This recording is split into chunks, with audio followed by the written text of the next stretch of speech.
Well, buen Camino there, Pilgrims. I'm Jeremiah Gibbs, I'm your Camino guide. Today, just have a few tips on how to do downhills. Because a lot of folks, including me as a kind of a big guy, struggle with the uphills because the uphills are just strenuous from a strength and energy standpoint.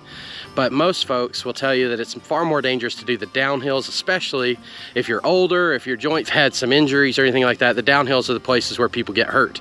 And so Veronica we're in the middle of our first downhill. We just walked out of Villafranca del Bierzo, and we took the, I believe it's called Camino Enduro, the kind of steep route coming out of Villafranca. And now we're on the downhill. And if you've not done this, I'll just turn it around real quick.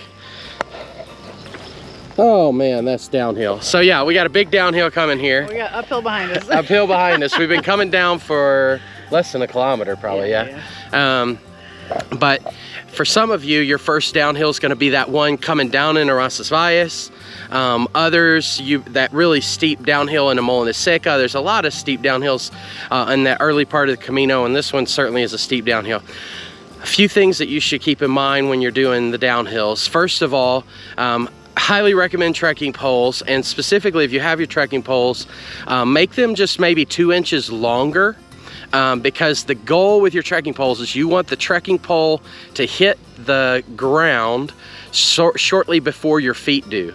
So you want that trekking pole into the ground before your foot does. That's going to reduce the shock on your feet quite a bit.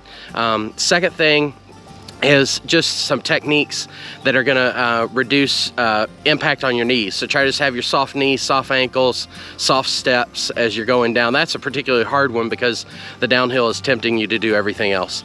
And then the third one is pay a lot of attention to whether your toes are banging into the front of your shoes, because part of what happens over the course of 15 or 20, 30 minutes of downhill is your feet just continue to slide in the front of your shoes. If they do that too much and are hitting the front of your shoes, you'll lose toenails and bruise your toenails and so on. And so that can be pretty painful. So a few important tips for the downhills. The other thing that you might consider is kind of doing the zigzag, like if you were doing a downhill slalom ski, that reduces the downhill as well.